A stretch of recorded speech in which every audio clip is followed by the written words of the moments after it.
por los caminos atacados.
csak azt csodálom, meg nem halbuljában.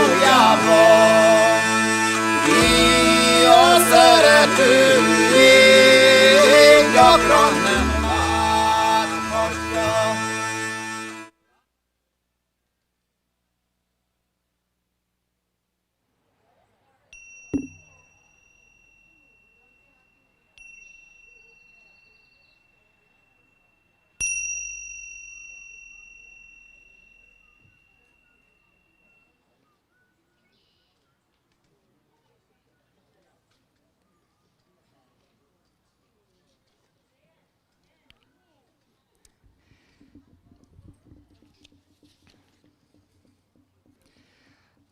Good morning.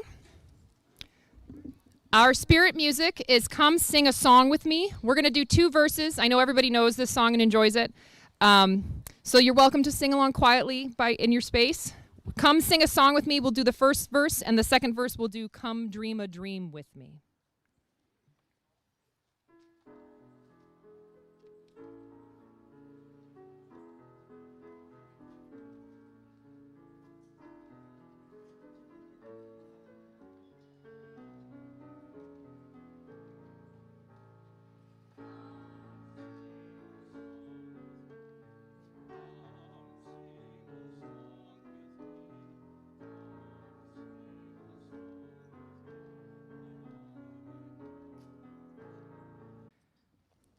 For our opening words, I am only one, but still I am one.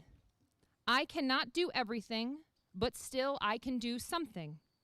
And because I cannot do everything, I will not refuse to do the something that I can do.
Good morning and welcome to the Universalist Unitarian Church of Farmington.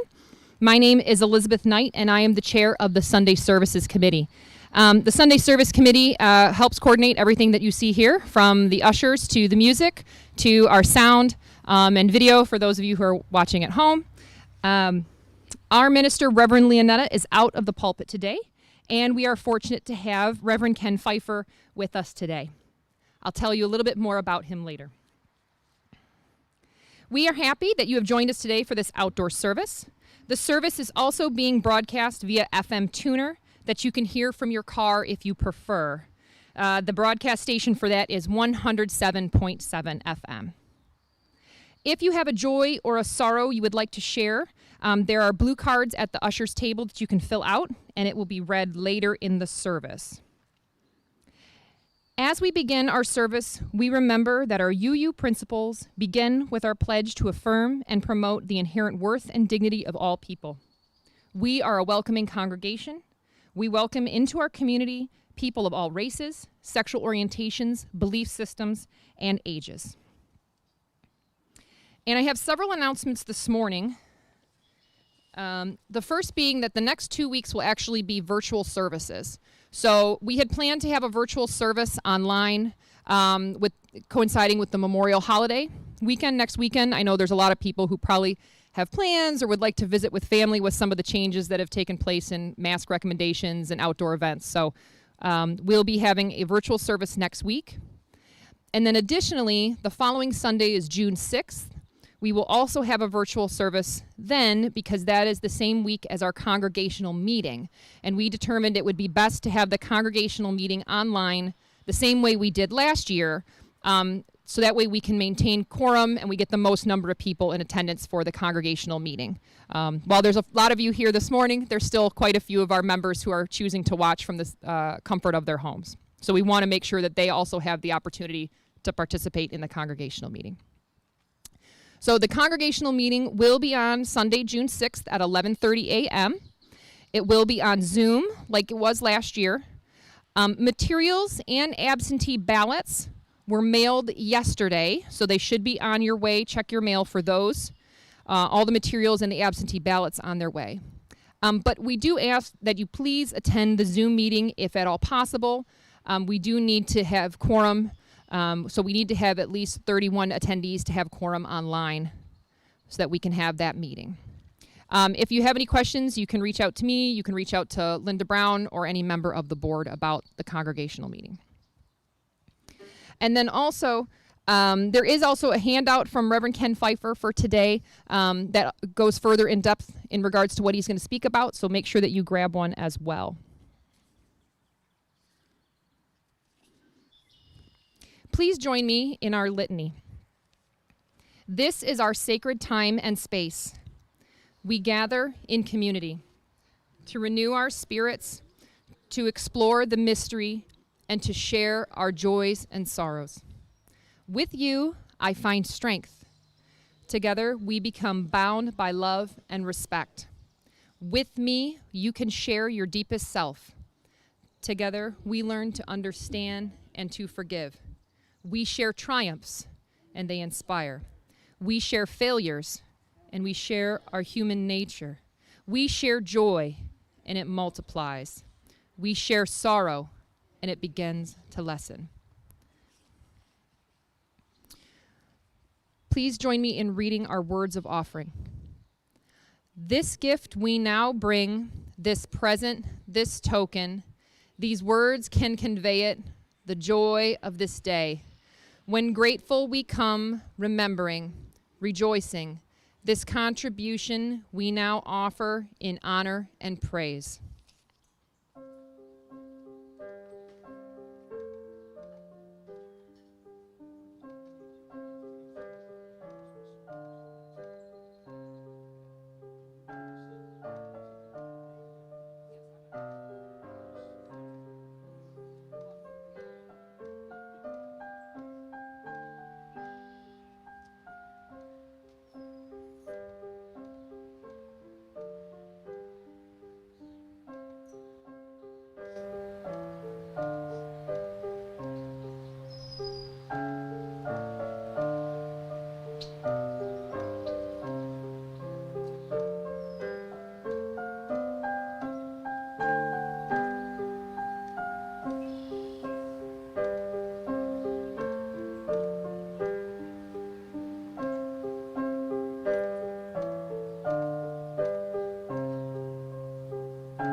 With our joys and our sorrows, we, as the beloved community, invite you each week to briefly write out a joy or sorrow so it can be affirmed during our meditation.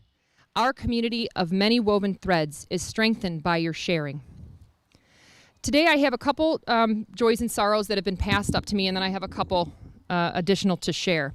So as a kind of combined joy and sorrow, at the end of this summer we're celebrating Reverend Leonetta's retirement. So a couple things to go ahead with that. One is we are putting together a memory book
for my great-grandchild.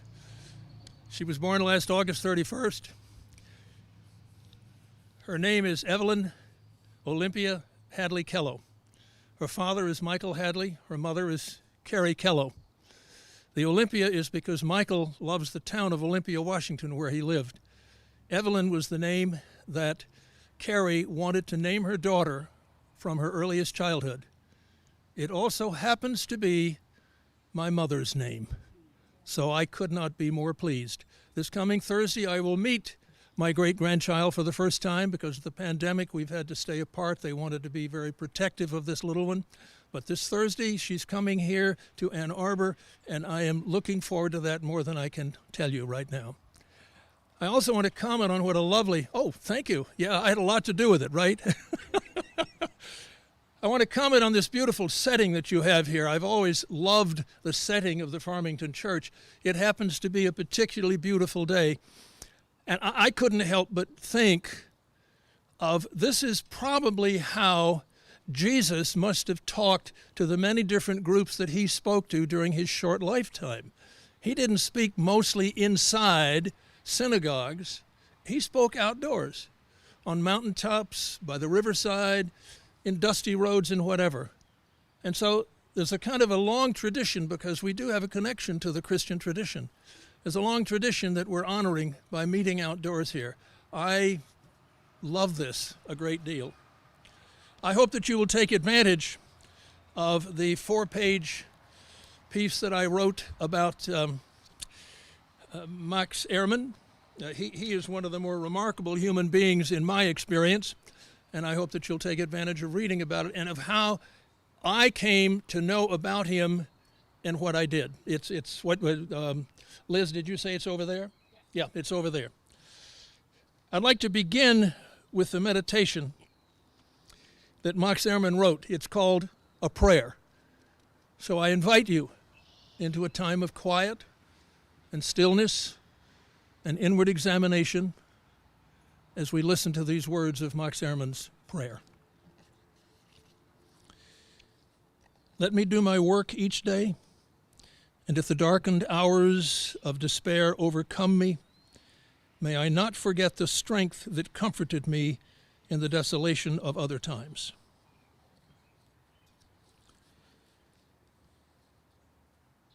May I still remember the bright hours that found me walking over the silent hills of my childhood, or dreaming on the margin of a quiet river, when a light glowed within me, and I promised my early God to have courage amid the tempests of the changing years.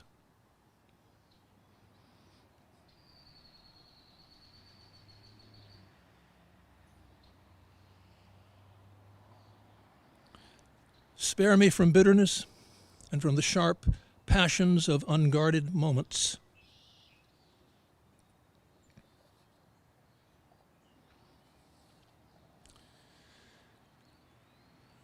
May I not forget that poverty and riches are of the Spirit.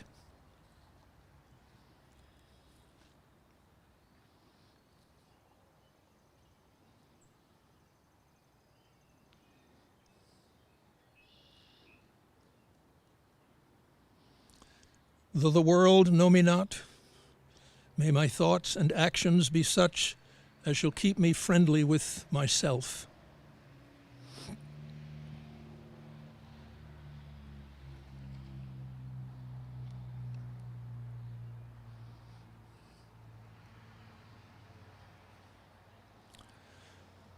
Lift my eyes from the earth, and let me not forget the uses of the stars.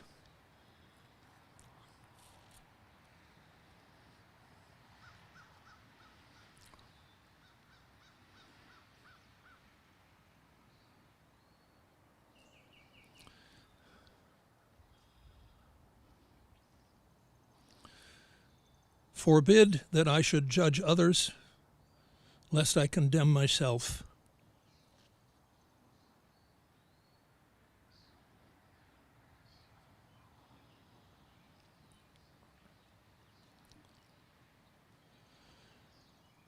Let me not follow the clamor of the world, but walk calmly in my path.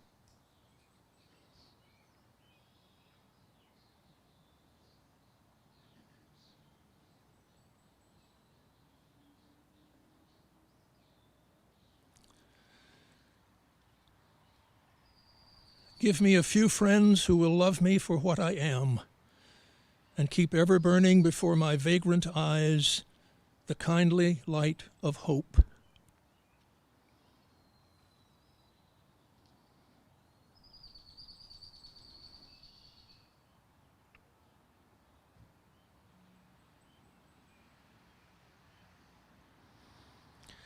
And though age and infirmity overtake me, and I come not within sight of the castle of my dreams, teach me still to be thankful for life, and for time's older memories that are good and sweet, and may the evening's twilight find me gentle still.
Before I talk about Desiderata, I would like to make one or two other comments. First of all, I want to thank the people who have been so helpful in actually getting me here to do this.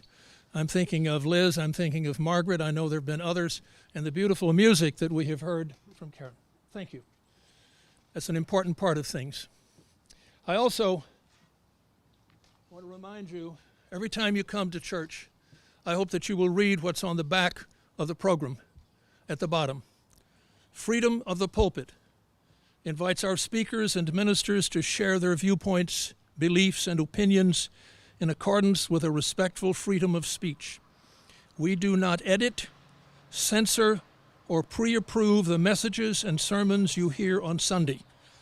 We trust that our speakers will share their messages in a way that is reflective of our Unitarian Universalist principles, respectful to the beliefs of all world religions. It is a sad thing to say that there are some in our movement who do not agree with those sentiments, but those reflect the deepest principles of our Unitarian Universalist tradition. And I hope every Sunday when you come, you will read those words and keep them in your hearts and your minds. I see a hand like that. Thank you. Thank you very much. That's the new Zoom way of applauding. I love it. Go placidly amid the noise and haste, and remember what peace there may be in silence. That's the way Desiderata opens. Well, no question but what we live in a world of noise and haste. Even more than was true in the 1920s when Max Ehrmann wrote those words. Huge trucks thunder down our highways and on our city streets. Stores and doctors' offices and elevators are filled with music and pseudo-music. American movies have become so loud as to be almost unbearable. I was watching the Underground Railroad last night, and I kept thinking, Barry Jennings, I know you've won Academy Awards, but why don't you tone the music down a little so we can hear what the people are saying? Most popular music is loud. The hum of the machinery that fills our technological lives is more like a roar now.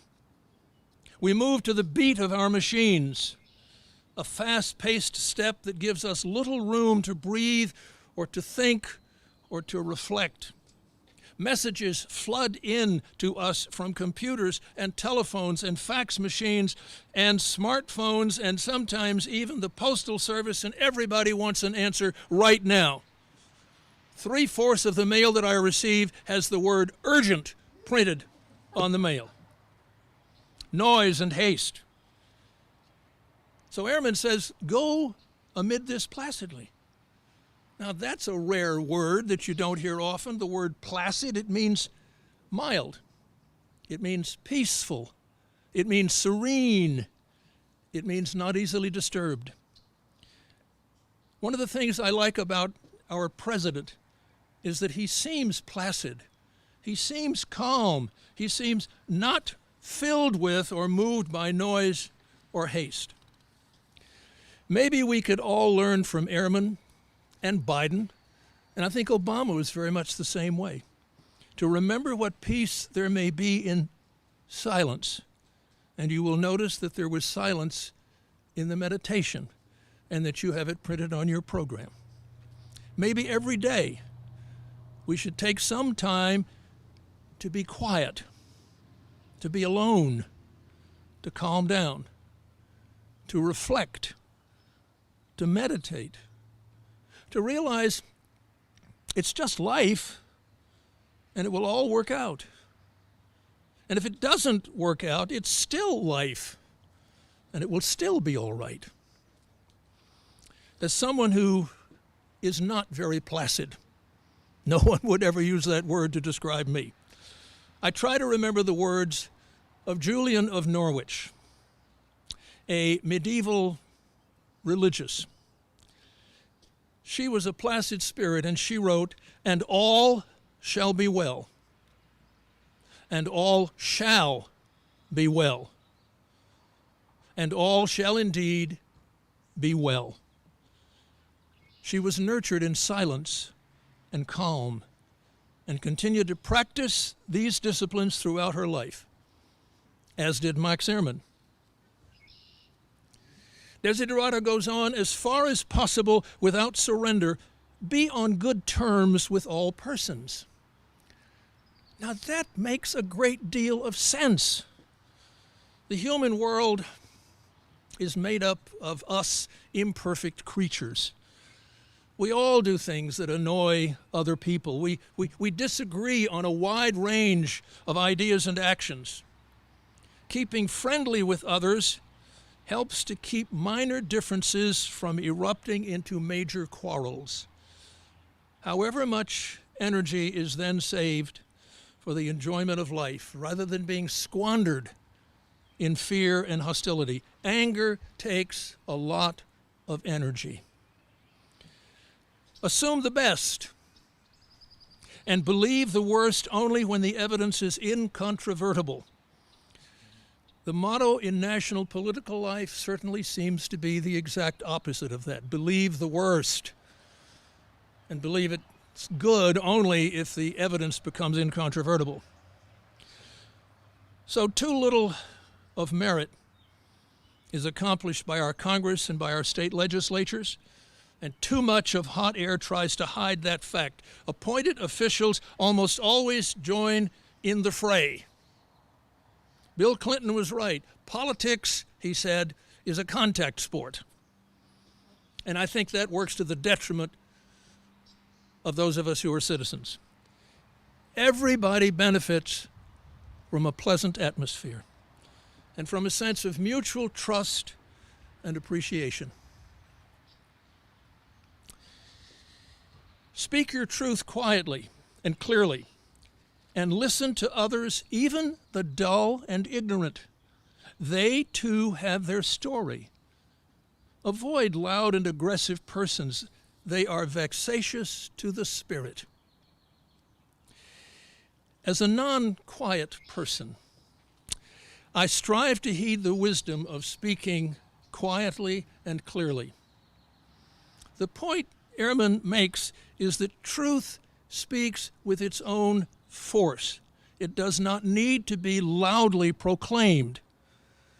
Wise words, especially for those of us given to volubility and volume, and I try to remember them.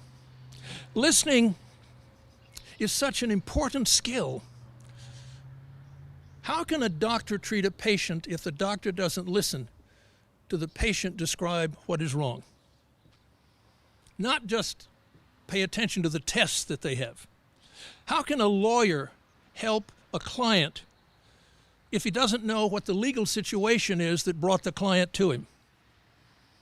Clerks must listen to customers to know how they can serve them. And I believe that religious leaders, and I'm one, cannot preach or plan programs or do pastoral work without first listening. Listening is what counselors do.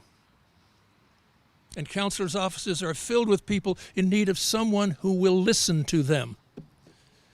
I've often felt I began understanding this in my first year or so of ministry, that seminaries teach preachers how to speak. They do not teach us how to listen. And it was the first lesson I learned, and it was from a pastoral call I made to a woman in her 80s.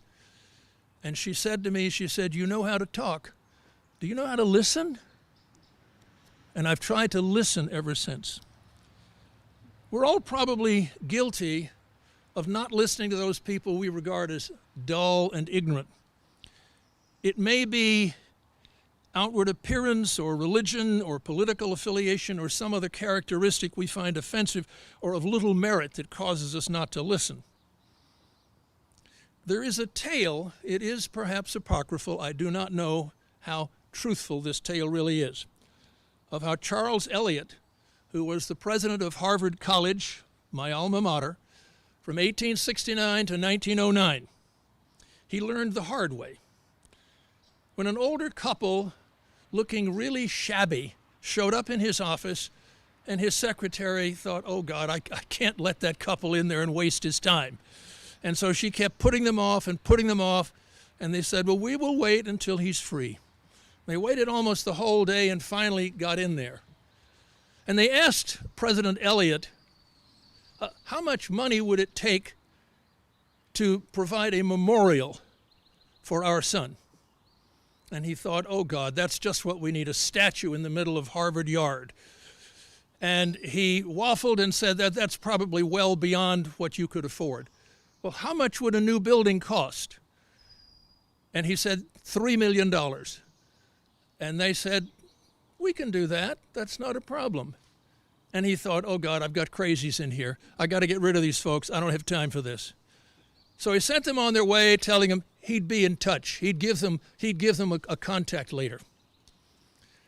Well, when they got outside his office, they talked to each other, and they said, "You know, we didn't think it would be that inexpensive to put up a building. We could actually start a whole university on our own." So they went across the continent to Palo Alto, California, and founded Leland Stanford University. Harvard didn't make that mistake again, I can assure you. They now have an endowment of $40 billion. So the thing is that what we need is to listen, and it's a hard thing to do. Pushy people, they're hard to be around. People who have a chip on their shoulder are difficult to deal with. People whose ambition is naked and constant generate tension. Argumentative people can be really nasty. Ehrmann is right when he describes them as vexatious to the spirit. They raise the blood pressure. They make every social occasion a battle which they must win, and avoidance is usually the only way of dealing with them. Max Ehrmann writes then, "If you compare yourself with others, you may become vain and bitter, for always there will be greater and lesser persons than yourself." Now, each one of us is unique. Each one of us is special. Each one of us is precious. Whatever our gifts, we possess them in greater measure than some do, and in lesser measure than others. It is a waste of time and takes a toll on our spirit to live constantly in comparison with others. I am fortunate in never having attended a school that graded on the curve. And when I taught high school, I told my students, you can all get an A, you can all fail. It depends on if you meet the standards of the course in terms of the learning of the material. If you're grading on a curve, you have a certain number who get the A's and a certain number who get the B's, all the way down to a certain number that fail. I think that's a wrongful approach educationally. We should all be learning together. And I was most impressed some years ago when my wife was in business school at how many of her courses were team courses. You worked with 3, 4, 5 other people to develop a particular project and were graded on that. I think of people who marry after the death of a spouse and how important it is that they not constantly compare their present spouse with their previous spouse. men and women who marry one another do well not to compare their spouse with any previous relationship. What Ehrmann is getting at is that we must take people as they are. You don't know this, and you are fortunate not to, but I play a little piano. Not the way this fine woman plays the piano, but a little. And I find it relaxing. So if I'm waiting for something, I will sit at the keyboard and play. Fortunately, I live alone, so nobody's bothered by this. When my wife Tanya was alive, every night before we went upstairs to bed, I would sit at the keyboard and she would turn the pages for me. Until she got so caught up in the music, she forgot to turn the page. And I played the same chord 7 or 8 times until, oh, that's right, I've got to turn the page. There we go. Okay, folks, I'm not going to be Dick Hyman. I'm not going to be Van Cliburn. And I don't want to be, and I'm not comparing myself. I'm just saying my skills are very limited, but I like them, and I can find enjoyment in them. Comparisons mostly get us into trouble, causing us to feel either needlessly superior or needlessly inferior to someone. The wise spirit tries not to compare, and when it happens, the wise spirit laughs at what's just been done. Enjoy your achievements as well as your plans. One of life's bottom lines is to strive for a goal and then to know how to enjoy the moment when we have achieved it and go on enjoying it. We work hard at some endeavor trying to reach a particular point. What a disappointment it can be when we reach the top. We become the principal of the school. We become the president of our company. We get our novel published. The girl or boy of our dreams is now our spouse. The birth, at last, of a much-desired child. If we cannot take delight in those moments, in the new heights that we've come to, oh, we're missing so much that is good in life. What a mess we will create if, having aspired to lead the school, we take no pleasure in it. Having yearned to become the boss, we find the responsibilities onerous. Having finally gotten our work into print, we feel frustrated that it's not a better novel and didn't win the Pulitzer Prize this year. Having married our dream wife or husband, we find them irritating in 1,000 different ways. And no, good Lord, we're irritating to them in 1,000 different ways. Aim high and then enjoy what you achieve. Like Babe Herman. Now, I realize that not all of you are baseball fans. I do look out and see a few baseball fans out there. But Babe Herman was one of the outstanding baseball players back in the early years of the 20th century. And one year he was batting .399, which is about as good as you can get, but he wanted to get over the 400 mark, which is an incredible accomplishment. Very few have done it. And he had one more game to play. He went hitless in the game, and his average dropped to .393. But in later years, Babe Herman used to talk about what he had accomplished. .393, one of the 12 or 15 highest batting averages ever recorded in the major leagues, and not focus on the fact that he didn't get over into the 400s. And I think Babe Herman has something to teach us.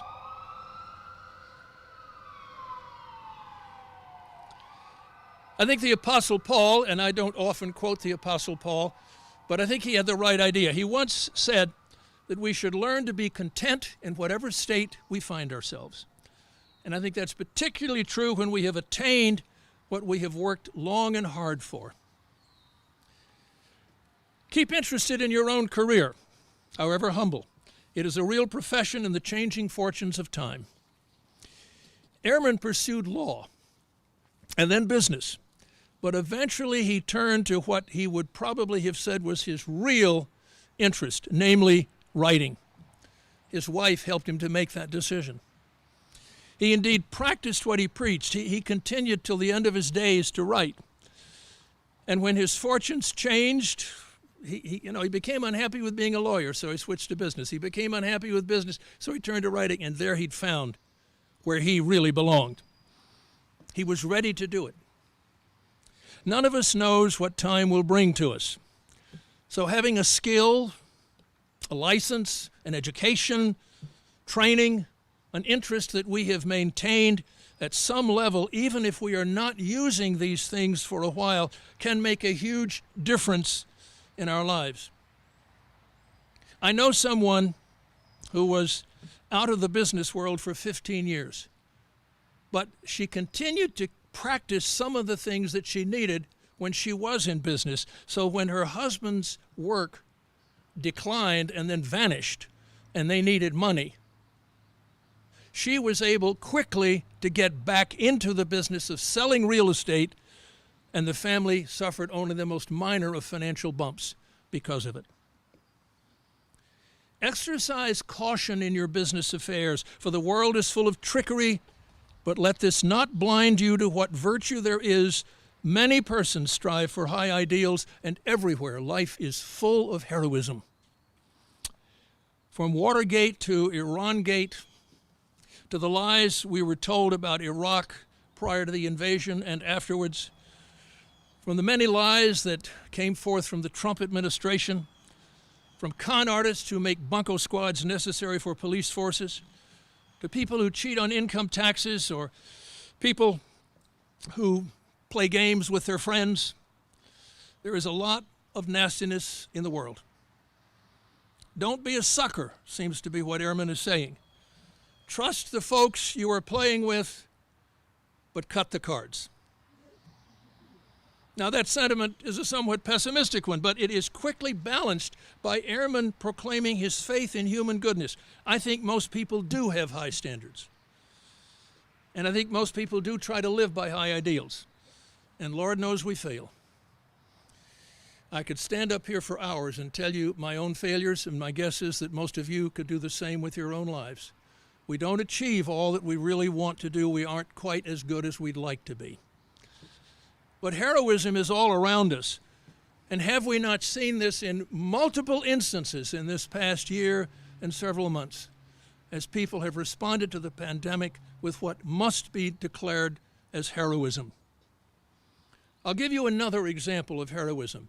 The man's name was Art Poinier. Some of you may remember Art Poinier. He was a cartoonist with the Detroit News, syndicated with over 300 newspapers. He was a member of my congregation, and a few years after I joined the Ann Arbor Congregation, Art Poinier's wife, Lola, suffered a devastating stroke. And then she had the misfortune to be treated by a doctor who was an alcoholic and who misread every single sign and symptom and test, so that 6 weeks later, her fate was doomed, and the doctor was fired. He died before they could throw him off the medical charts. But Art took his wife to a nursing home where there was rehabilitation work to be done. And every morning before 8 o'clock, he was there at Lola's bedside. And he remained there every single day of the 13 months that she lived until 8, 9, 10 o'clock at night. With 5 days exception, when he had to be out of town, he was with her every single day from beginning to the end. And that is heroism, folks. That's taking quite seriously that vow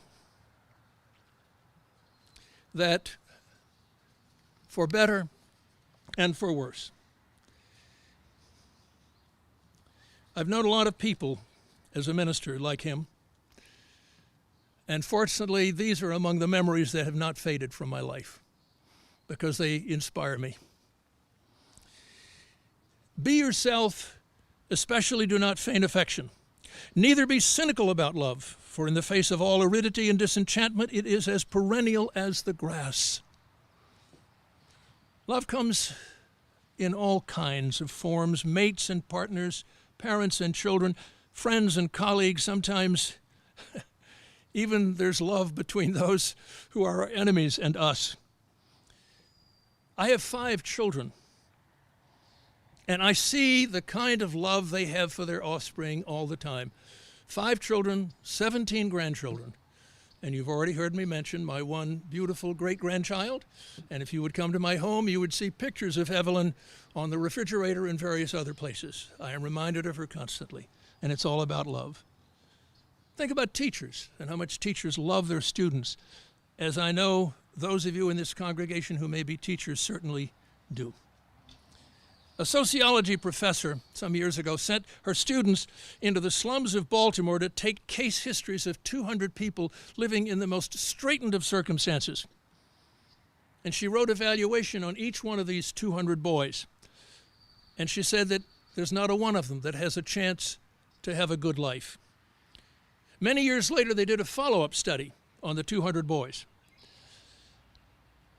And it showed that if the evaluations had been correct, they should have all failed. That's not what happened. Of the 180 boys who were still alive and available, 176 of them had achieved a high rate of success in a variety of fields. Asked to account for their success, how did they do it? They all responded with the same statement. Different words, but the same statement. They said they had a teacher who had made all the difference in their lives. So they went to the teacher and they asked the teacher, well, what did you do to help these youngsters to overcome the extremely difficult circumstances of their lives? And she said, it's really very simple. I loved them. I loved them. Knowing we are loved can make all the difference in the world. And here's one that I've always remembered. Take kindly the counsel of the years, gracefully surrendering the things of youth. I haven't particularly wanted to surrender the things of youth, but the old body and the mind have done it for me. The things of youth, like hair, a little bit of it still up there, but not much. Like energy, like smooth skin, like exercising without discomfort, like actually getting up out of a chair without creaking, like getting into and out of a car without any kind of pain, like vision without glasses. No sense of déjà vu, a feeling of immortality. Well, they're gone. The only question is how? And the best way is gracefully. Do it gracefully. Think of it this way. Less hair means there's much less to be combed and cleaned, and I have fewer occasions to go to the barber. Less energy means, well, there's more time to think. Wrinkles have memories attached to them. No pain, no gain. Sitting is a lot of fun, and that's what you sort of feel like doing much of the time. Much of what is said is not worth hearing. I remember a man in my congregation in Canton, Massachusetts, and I said, Earl, I noticed you have a new hearing aid. He said, yeah. He said, I wish I didn't have it. I said, why? He said, I can hear you now.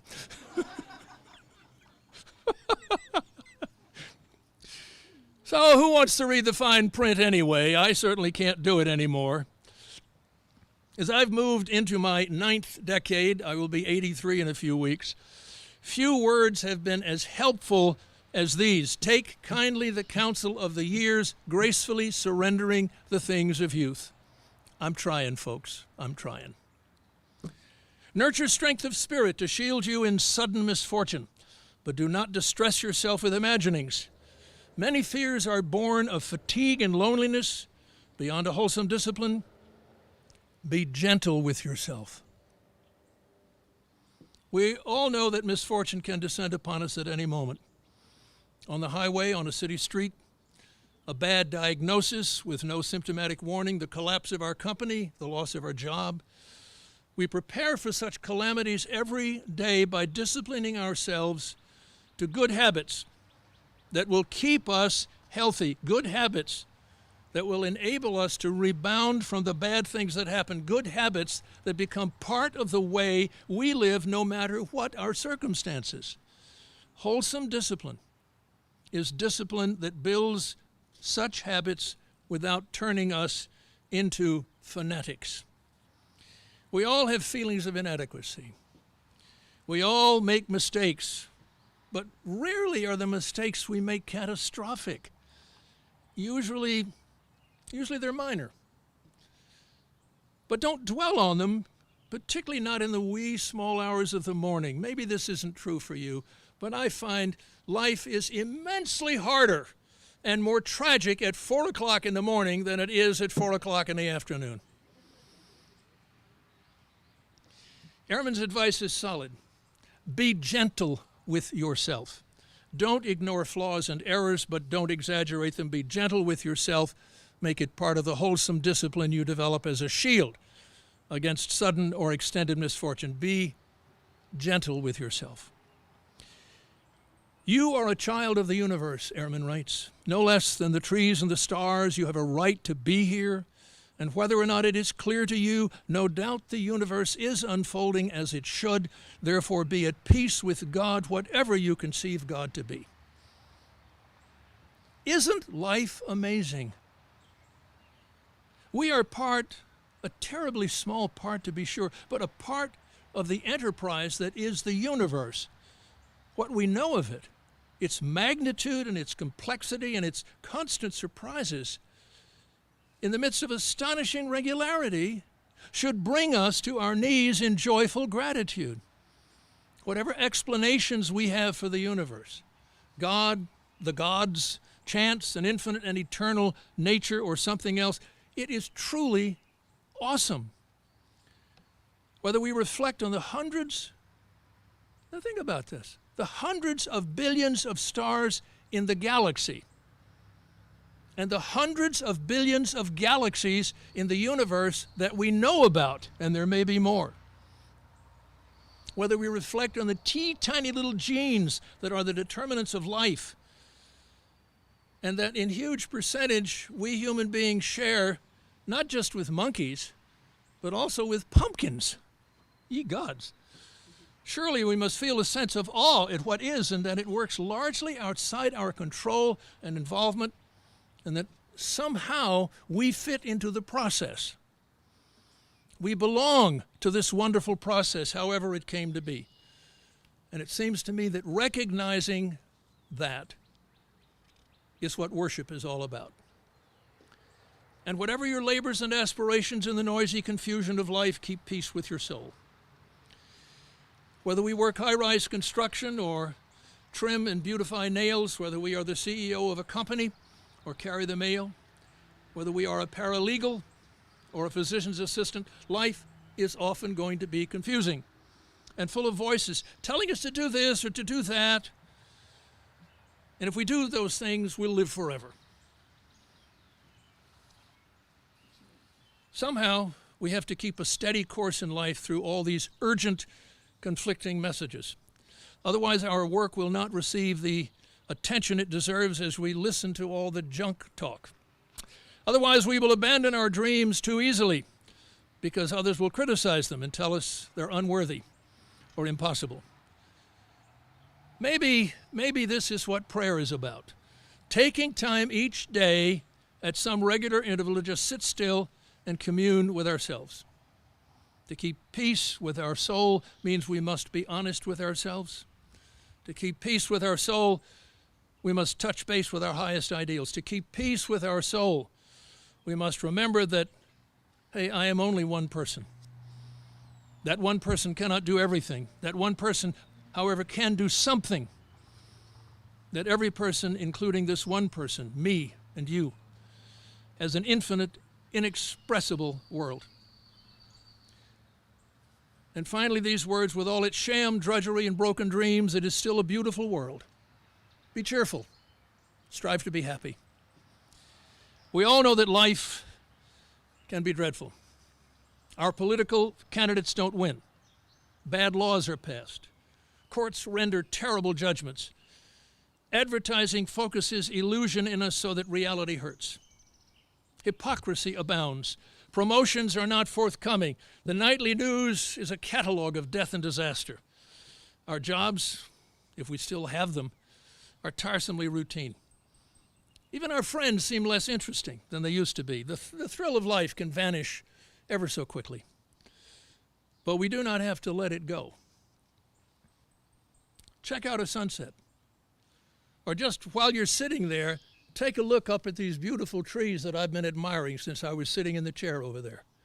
I'm a big tree person, and these are absolutely gorgeous at one of the loveliest times of the year. In the wintertime, look at the delicacy of snowflakes or the amazing crystals of water in a puddle. Listen to Schubert's Trout Quintet. Visit an art museum. Look at and think about the symbols on the walls and the tables and the pieces of paper in this building, as I did before the service started. And I was most impressed with the symbols that you have in between your windows. Beautifully done. Look at and hold converse with a newborn baby.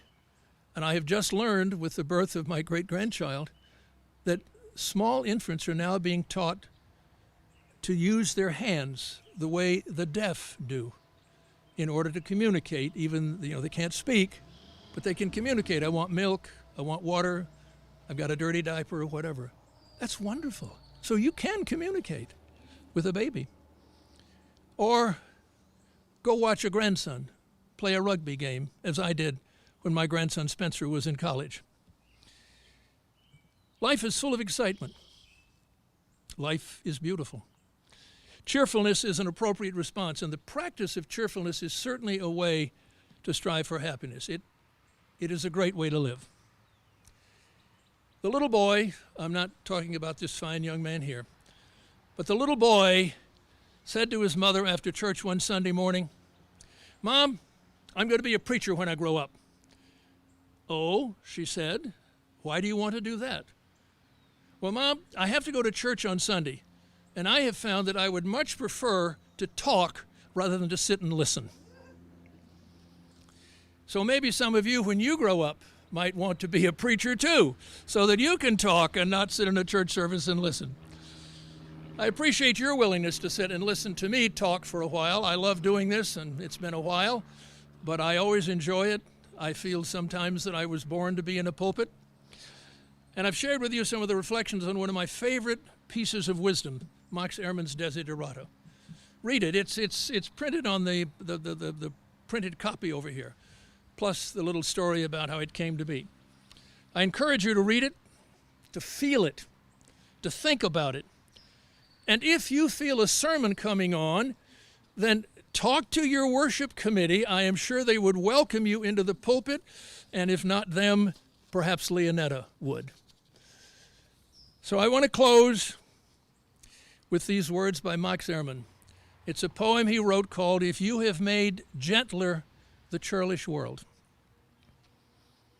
If you have spoken something beautiful, or touched the dead canvas to life, or made the cold stone to speak, you who know the secret heart of beauty, if you have done one thing that has made gentler the churlish world, though mankind pass you by and feed and clothe you grudgingly, though the world starve you and God answer not your nightly prayers, and you grow old, hungering still at heart, and walk friendless in your way, and lie down at last forgotten, if all this befall you who have created beauty, you shall still leave a bequest to the world, greater than institutions and rules and commerce, and by the immutable law of the human heart, the God of the universe is your debtor, if you have made gentler the churlish world.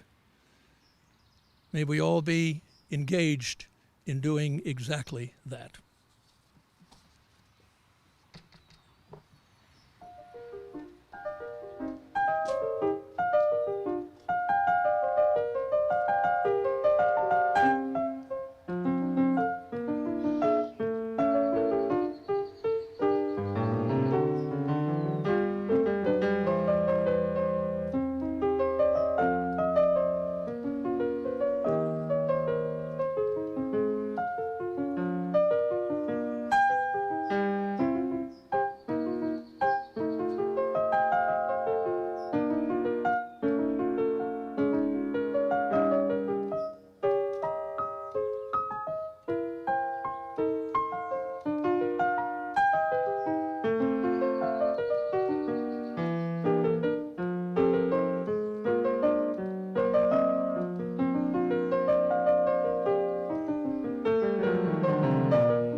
always like hearing you speak. Pardon? I always like hearing you speak. Oh, well, thank you very much. I appreciate that. And I love that poem, so perfect. Oh, yeah, me too. Me too. Hello there, Caddy. How are you? How are you? Wonderful. Oh, Wonderful.